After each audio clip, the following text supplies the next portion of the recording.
Bueno chicos, vamos a hablar hoy de lo que es la segunda parte del módulo 2 de React Tools.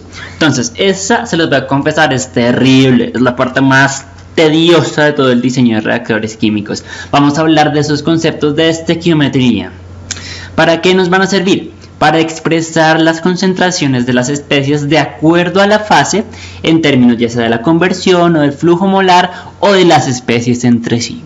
Esto suena re abstracto, pero es súper importante. ¿Para qué? Para que nosotros cuando vayamos a diseñar no tengamos que considerar a las n especies, sino simplemente a la especie A. Y a partir de la estequiometría podamos escribir las concentraciones de todas las especies en términos de la concentración de la especie A. Entonces es súper útil, así sea súper tedioso. Entonces, entrando en el detalle de lo que vamos a trabajar en este módulo, el módulo es la estequiometría, como tal, se llama así. Cómo emplear la estequiometría de las reacciones en el diseño de reactores químicos. Entonces, primero vamos a ver cómo son las relaciones estequiométricas para los sistemas intermitentes, para los sistemas que dependen del tiempo. Y después vamos a trabajar para los sistemas de flujo. ¿Listo, chicos? Empecemos pues. Entonces, ¿por qué vamos a estudiar la estequiometría? Porque necesitamos relacionar las concentraciones de diferentes especies. Ahí ustedes tienen nuestra reaccioncita genérica A más B que produce C más D. Entonces vamos a relacionar las concentraciones de B, C y D con la de A para simplificar más nuestro modelamiento. También vamos a no solo relacionar las concentraciones, sino las velocidades de reacción de las especies. Esta de acá ya la hemos visto en algún momento, que es cómo se relaciona la velocidad en la que se está desapareciendo A de la velocidad en la que se está desapareciendo B y a su vez en la que se está formando C y la que se está formando D. Entonces vamos a aprender como más en detalle cómo es que se expresan estas ecuaciones. Listo, chicos. Después de darles como el por qué es importante, primero que todo espero que me crean que es importante, segundo que todo me van a creer que es importante cuando vean el módulo 3 y tercero que todo, vamos a empezar. Listo, entonces empecemos con los sistemas intermitentes. Tenemos acá nuestro sistema intermitente en donde en el tiempo T0 se alimentaron Na0 cantidad de A, Nb0 cantidad de B y así sucesivamente hasta la Ni0 cantidad del inerte. Y en el tiempo T1, que es el tiempo de reacción, vamos a tener una cantidad final de A, una cantidad final de B, una cantidad final de C, una cantidad final de D y una cantidad final de nuestro inerte. Ahora, lo primero que tenemos que hacer es escoger una base de cálculo para expresar las concentraciones de las especies en términos de esa base de cálculo. Entonces, como raro, pues la primera que sale es la base de cálculo. ¿Por qué? Porque sí, porque es más chévere, porque la primera letra del abecedario y nos gusta a todos. Entonces la especie A es la base de cálculo. Entonces en este orden de ideas, esto ya lo vimos en el módulo 1, tenemos que las moles, una vez finalizado el tiempo de reacción T, se pueden calcular de la siguiente manera. Las iniciales de A, que es Na0, menos las que reaccionaron. Las que reaccionaron es Na0 por la conversión. Entonces las iniciales menos las que reaccionan corresponden a las que quedan remanentes en el reactor una vez transcurrido el tiempo de reacción. Entonces de esta manera se pueden calcular las moles de la especie al final. Ahora, ¿cómo relaciono las moles de la especie A que me quedaron al final con las moles de las otras especies que me quedaron? Entonces esta tablita me encanta porque digamos que lo ejemplifica muy bien. En la primera columna de la izquierda tenemos la especie A, B, C, D, I. Después tenemos la cantidad inicial en moles de esa especie, que es Na0, Nb0, Nc0, Nd0 y Ni0, para un total de Nt0, que es la suma de todas estas moles iniciales en el reactor. Y también vamos a definir cuánto está reaccionando, ya sea produciéndose o desapareciendo de cada especie. Para el caso de A es menos Na0 por X. Ya sabemos que X es la conversión, ya hemos hablado de este término. Entonces Na0, que son las iniciales, por las que reaccionan sobre las iniciales, me va a dar las que reaccionan. Entonces, para la especie A lo tenemos muy claritito, que es Na0 por X. Para la especie B, las moles que desaparecen de la especie B van a depender de las que desaparecen de la especie A. ¿Por qué? Porque ambos son reactivos. Y en este caso, la manera en la que se relacionan es a través de los coeficientes estequiométricos. Entonces, si queremos expresar la cantidad de moles de B que está desapareciendo, porque está desapareciendo A, lo que tenemos que hacer es decir que la cantidad de moles de B que desaparecen es B sobre A por menos Na0X. Es decir, es simplemente la proporción estequiométrica de B con respecto a A. Ahí empezamos a meter toda la estequiometría para calcular el cambio en el número de moles. ¿Por qué signo negativo? Porque B es un reactivo y se está desapareciendo. Bien, procedamos con la C. Entonces, ¿cuántas moles de C se están produciendo porque se están consumiendo moles de A y de B?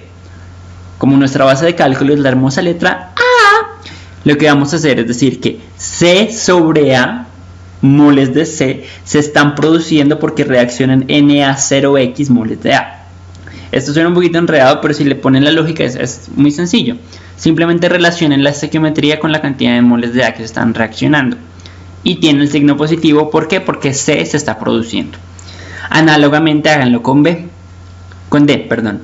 y les queda D sobre A moles de D se están produciendo ya que se reaccionan en Na0X moles de A. Con el inerte me encanta, ¿por qué? Porque no hay un cambio en el número de moles. Entonces va a ser 0 el cambio. Listo, esa era la columna del centro. Ahora vamos con la columna de la derecha, que nos dice el remanente en moles de cada una de las especies.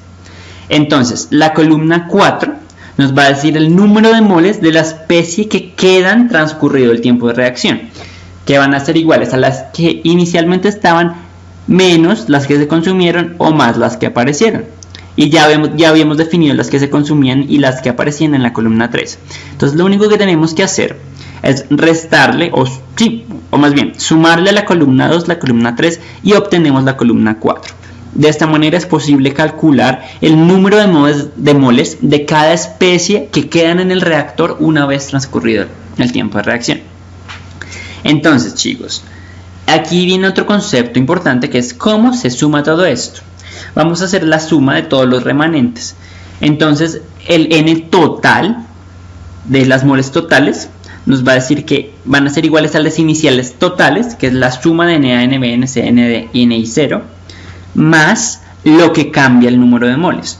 Ese cambiecito en el número de moles, si ustedes sacan ahí el factor común Na0X, el factor común de las relaciones estequiométricas, tienen que D sobre A más C sobre A menos B sobre A menos 1 por factor común Na0X corresponde al cambio en el número de moles. Listo, entonces de esa manera se pueden calcular las moles al final del tiempo de reacción. Estas son las moles totales. Entonces, para resumir, aquí nos identifica la especie, aquí las que estaban inicialmente, aquí cuánto cambian y aquí cuánto nos queda en el reactor. ¿Súper claro? Espero que sí. Entonces, a esta partecita de abajo, que me ayuda a definir las moles totales una vez transcurrido el tiempo de reacción, le vamos a llamar de la siguiente manera: el cambio total en el número de moles por mol de A que reacciona. ¿Por qué por mol de A? Porque es nuestra base de cálculo y porque está en el denominador de todas nuestras relaciones estequiométricas. ¿Listo? Entonces se define de esta manera.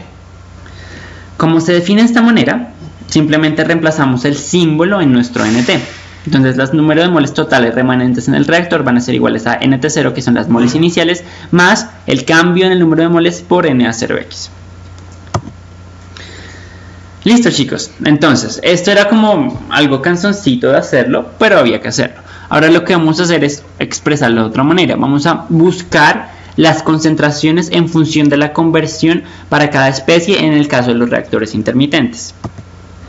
Entonces, fíjense que acá lo único que vamos a hacer con la tablita que les mostraba en la diapositiva anterior es dividir Na, Nb, Nc o Nd sobre el volumen total de la mezcla reactiva. ¿Qué es moles sobre volumen? Como lo vimos en nuestro cursito de química básica, es concentración. ¿Cierto? Cierto. Entonces, la concentración de cada especie va a ser Na sobre B para la concentración de A, Nb sobre B para la concentración de B, Nc sobre B para la concentración de C y así sucesivamente. Entonces, en la tablita anterior ya habíamos definido cuánto es Na, que es Na0 por 1 menos X, ¿cierto? ¿Por qué? Porque Na es lo que queda remanente en el reactor. Análogamente, habíamos definido lo que es para cada una de las especies, es decir, cuánto se quedó de la especie Nb, cuánto se quedó de C, cuánto se quedó de D. Eso lo definimos en términos de la estequiometría con respecto a la especie A. Reemplazamos, es decir, NB me va a quedar NB0 menos B sobre A por NA0X. Ahora bien, vamos a definir otro, digamos que otro parámetro que nos va a ayudar muchísimo a sacarnos de encima ese NB0, NC0 y ND0. ¿Por qué no los queremos sacar de encima? Porque queremos dejar todo en términos de la especie A. Eso es, en primera instancia yo, pero ¿para qué se complican? Déjenlo así ya. Resulta que por, digamos que formalismos, lo que vamos a interpretar o a implementar es un θi. Ese θi me va a decir las moles iniciales de una especie con respecto a las moles iniciales de A.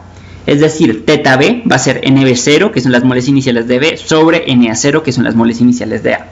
Entonces yo voy a ingresar ese θb para expresar la concentración de la especie B en términos de Na0 y de θb.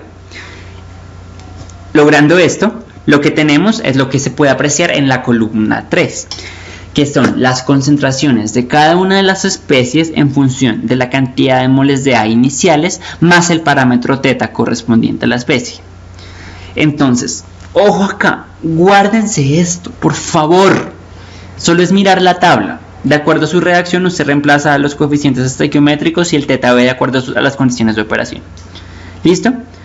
Pero ténganlo presente porque en el futuro, y se los puedo asegurar, en el futuro inmediato, vamos a expresar las concentraciones de todas las especies en términos de la concentración de la especie A. Entonces, ojo ahí, muchachos. Listo. Entonces vamos a mirar un caso específico para que son las reacciones intermitentes a volumen constante, que normalmente se dan cuando se maneja una fase líquida, en donde los cambios en la densidad del soluto no afectan la densidad global de la solución de una manera significativa. Entonces, estos procesos se van a tratar como procesos a volumen constante.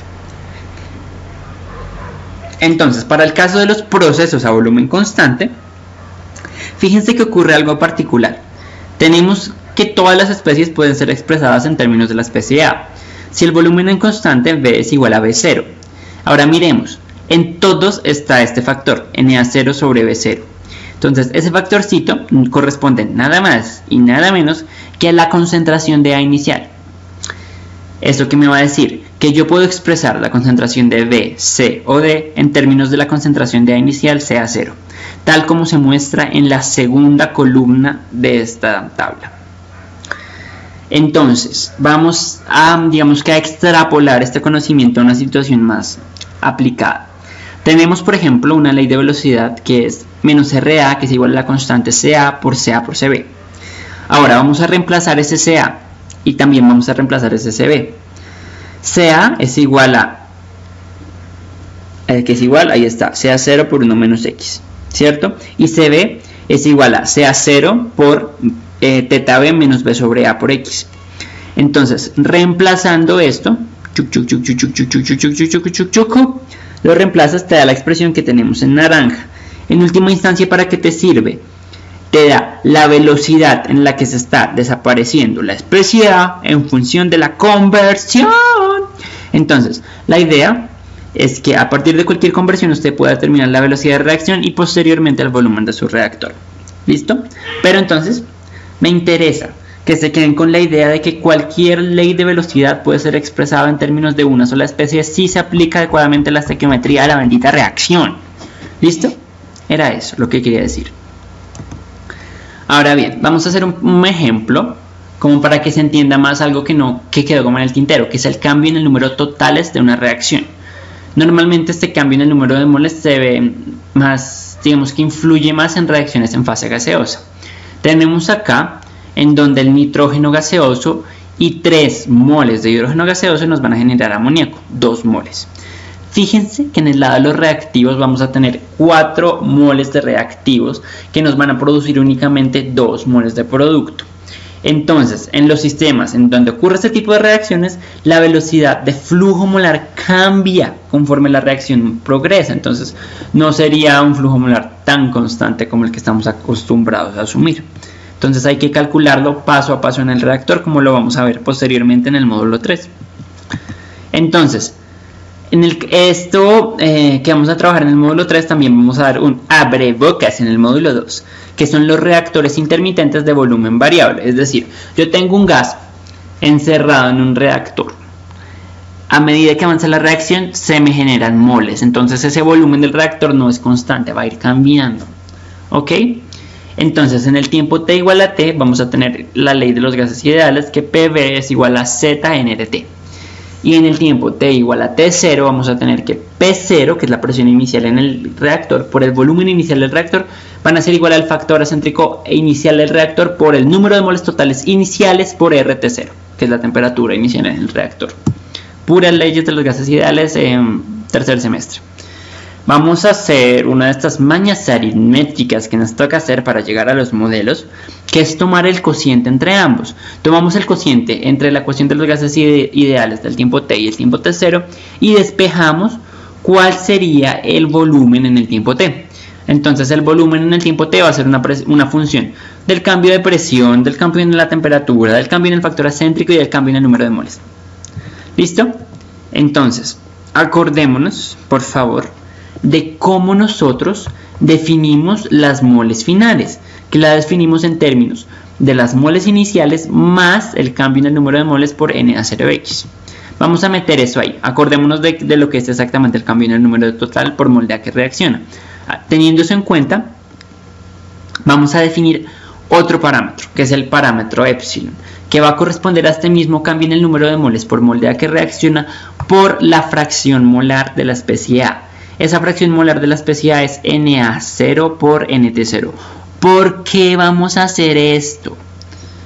Ya verán por qué. La idea, cuando siempre que se define un nuevo parámetro, sea epsilon, sea teta, i, sea lo que sea, es para que la ecuación se simplifique y quede más bella a la vista. Entonces vamos a embellecer nuestra ecuación para expresar el cambio en el volumen con respecto al número de moles. Embelleciendo nuestra ecuación, tenemos que el término que está allá arriba en la ecuación de B, que es Nt sobre Nt0, puede expresarse, ojo ahí, puede expresarse como 1 más el cambio en el número de moles por Na0 sobre Nt0 por X, que es idéntico a 1 más el cambio en el número de moles por la composición de A, que es de A0 por X, que es idéntico a escribir, y esta es la que vamos a usar siempre, 1 más epsilon X. Entonces, ahora vamos a meter 1 más epsilon X en la parte de arriba del volumen donde dice que Nt sobre Nt0. ¿Listo? Hagamos eso. Pero antes démosle un poquito de interpretación lógica a este epsilon. Entonces, epsilon va a estar definido como el cambio en el número de moles para conversión total sobre las moles totales alimentadas. ¿Cómo así para conversión total? Este es el máximo cambio que se puede dar en el número de moles en la reacción. Punto.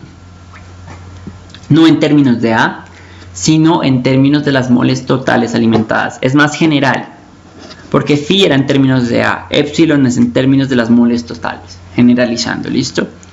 Ahora bien, lo que les decía, metan ese epsilon en la ecuación, métanlo. Y ahí lo metieron. Entonces les queda que el volumen, después de transcurrir un tiempo t, va a ser el volumen inicial V0 por el cambio en el presión P0 sobre P, por el cambio en la temperatura T sobre T0, por el cambio en el factor acéntrico Z sobre Z0, por el cambio en el número de moles totales, que es 1 más epsilon X. Gracias. Vamos a asumir un modelo ideal de trabajo para el diseño posterior de reactores. Entonces el factor acéntrico va a ser 1, tanto a la entrada como a la salida, tanto al inicio como al final de la reacción. Entonces, hasta acá que vimos cómo expresar las concentraciones de las especies en términos de la concentración de la especie A y cómo se aplican para los casos donde el volumen del reactor es constante y para los casos en fase gaseosa donde el volumen del reactor varía conforme avanza la reacción. Por ahora, guárdense bien estas expresioncitas porque en el módulo 3 van a ser el pan de cada día, ¿ok? Entonces guárdenlas si quieren, anótenlas en la libretica esa, métalas en su billetera y sáquelas en el parcial, no importa, pero téngalas presente, ¿ok? Ahora vamos a hacer el mismo desarrollo para los sistemas de flujo. Entonces, acordémonos que en un sistema de flujo va a haber una entrada de material que está definido en términos de los flujos molares de cada una de las especies que entran al reactor. FA0, FB0, FC0, FD0 y el flujo del inerte. Y salen, después de ocurrida la reacción A más B que produce C más D, FA, FB, FC, FD y FI. Acordémonos de eso. Siempre hay un flujo. Lo que se hace es idéntico a lo que se trabajó cuando trabajábamos los sistemas intermitentes. La diferencia es que no vamos a trabajar moles iniciales y moles finales, sino flujos molares iniciales y flujos molares finales. Entonces, en la primera columna lo que vamos a tener es la especie A, B, C, D inerte. En la segunda columna vamos a tener el flujo de cada una de las especies a la entrada del reactor. Como ustedes saben que en la ingeniería todos somos alérgicos a trabajar con muchas especies y nos toca expresarlo en términos de una, definimos un nuevo parámetro θi. Este θi no va a estar definido como el cociente entre el número de moles totales de una especie sobre la especie A, sino como el flujo molar de la especie I inicial sobre el flujo molar de la especie A inicial. Es decir, no es moles, es flujos y ya. También, si no nos gustan los flujos, pues da la misma, exprésenlo en concentración. Si no le gusta la concentración, pues exprésenlo en términos de la composición molar. Pero en última instancia está relacionando el mismo número de moles. ¿Por qué? Porque el tiempo al final se va, el volumen se va. ¿Listo? Entonces, θi va a estar definido como FI0 sobre FA0. Para que lo entiendan bien, para el caso de la especie B, podemos expresar las moles que están entrando de la especie B como θB por FA0. De esa manera ya tenemos las moles de la especie B. Procedamos, tíos. Entonces, vamos a aplicar exactamente lo mismo del módulo de reactores intermitentes. Entonces, la idea de esta tercera columna es expresar cuánto está reaccionando de cada especie con base en lo que está reaccionando la especie A. ¿Cómo se hace eso? A través de nuestra hermosa estequiometría de la reacción. Para la especie B simplemente dices que B sobre A por menos FA0X, porque menos porque está desapareciendo. Para la especie C simplemente dices que C sobre A por FA0X. ¿Por qué positivo? Porque está apareciendo la especie C. Y análogo para E, y para el inerte no está pasando nada, entonces no hay cambio. Finalmente vamos a escribir cuánto nos queda remanente al cabo pues de que transcurre el flujo de reactivos a través del reactor, es decir, los flujos molares en la salida. Estos flujos molares en la salida se obtienen de restarle al inicial el cambio en las moles de cada especie. Por ejemplo, para la especie B tenemos que FA0 factor de alfa B menos B sobre A por X corresponde a las moles de B que están saliendo. ¿Por qué? Porque ahí salió factor FA0, salió factor común. Entonces te queda la diferencia entre lo inicial, que es θB, menos lo que se consume, que es B sobre A por X. Listo, chicos. Análogamente se hace exactamente lo mismo para cada una de las especies. Yo les dije, este modelo es tediosísimo, pero lo que me interesa es que se lleven esa bendita idea. Todo se puede expresar en términos de la especie A, punto. Ahora bien, vamos a hablar un poquito de las ecuaciones para calcular la concentración en los sistemas de flujo. Entonces, en los sistemas de flujo es algo muy parecido, pero en vez de dividir nuestros flujos molares sobre el volumen del reactor, vamos a dividir nuestros flujos molares en nuestro caudal, en nuestro volumen sobre tiempo, para que se nos cancele ese tiempo. De esta manera, lo que podemos tener es que, por ejemplo, la concentración de A es FA sobre el caudal, que es moles sobre tiempo sobre litro sobre tiempo, es decir, le queda moles por litro. Le queda una concentración. La especie A, para hallar la concentración a la salida del reactor, correspondería a FA0 sobre B, que es lo que está entrando de A, por 1 menos X. Ya es lo que sale. Idéntico para todas las especies, ojo ahí, pero ingresando en nuestro hermoso beta, nuestro hermoso θB, θC o θD, de acuerdo sea la concentración de la especie que estamos hallando. ¿Listo? De esta manera se pueden hallar.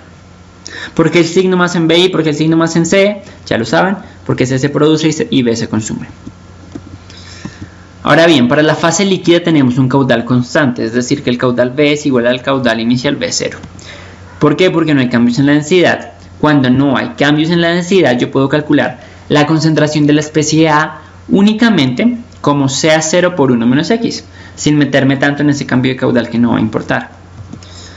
En general, yo puedo calcular siempre que haya un caudal constante la concentración de cualquier especie I como CI por FA0 sobre B por teta I más o menos, porque más o menos depende de si es un producto reactivo, por B sobre A, o en este caso sería el coeficiente estequiométrico de la especie I sobre el de la especie A por la conversión. Ahora bien, vamos a mirar qué pasa cuando ese caudal no es una constante, sino que varía. ¿Cuándo este caudal varía? Cuando se trabaja en sistemas en fase gaseosa. Entonces la concentración total, que es N sobre B, la podemos despejar de nuestra hermosa ley de los gases ideales con factor de compresibilidad. Entonces, en este caso, CT, que es la concentración total, van a ser el flujo total de las moles a la entrada del reactor sobre el caudal total a la salida del reactor. Ahí estamos hablando de la salida. Eso va a ser igual a P sobre ZR por T. Eso es digamos que es la concentración total en la salida. Ahora en la entrada es igual pero con 0. Es decir, CT0 es igual a FT0 sobre B0, que es el caudal en la entrada, que a su vez es idéntico por leyes de los gases ideales a P0 sobre Z0R T0. Vamos a despejar. Bueno, vamos a hacer exactamente lo mismo que hicimos con el desarrollo de la ecuación de estado para sistemas intermitentes. Despejamos el caudal en la salida en términos del caudal en la entrada y Ft sobre Ft0. Lo tenemos despejadito. Ahora lo que vamos a hacer es tratar, ojo acá, tratar de expresar la concentración en términos de este caudal variable. Entonces tenemos nuestra concentración de la especie J, que es CJ, definida normalmente como FJ sobre el caudal. Y ese caudal, como estamos trabajando en fase gaseosa, va a estar definido como B0 por FT0 sobre B0 por FT sobre FT0 por P0 sobre P por T sobre T0. Reemplazamos ahí, hacemos unos pequeños ajusticos y nos queda al final expresada la concentración de la especie J a la salida del reactor como una función del flujo de J, del caudal que es constante, de la relación Ft0 sobre Ft, que es como un cambio en el número de moles, de la caída de presión y del cambio en la temperatura. Entonces, ojo acá, Ft0 sobre B0 corresponde a la concentración inicial del sistema, es decir, las moles totales a la entrada sobre el caudal de entrada. Eso va a estar definido como Ct0. Reescribiendo CJ, decimos que CJ va a ser Ct0 por ese cambio en el número de moles, por el cambio en la presión, por el cambio en la temperatura. Acordémonos que Ft es la sumatoria de todos los flujos molares de las especies que participan en la reacción. Y no participan, de hecho, todo lo que se alimenta el reactor más bien. Ahora bien, vamos a partir de la expresión del flujo molar total, en donde Ft es igual a Ft0 más Fi por Fa0x.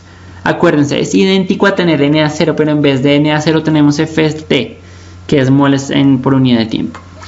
Vamos a combinar, es decir, vamos a reemplazar Ft en la ecuación de la derecha por la definición que la tenemos en la izquierda. Realizando esto, simplemente meta idea como le queda. Nos queda esto de acá.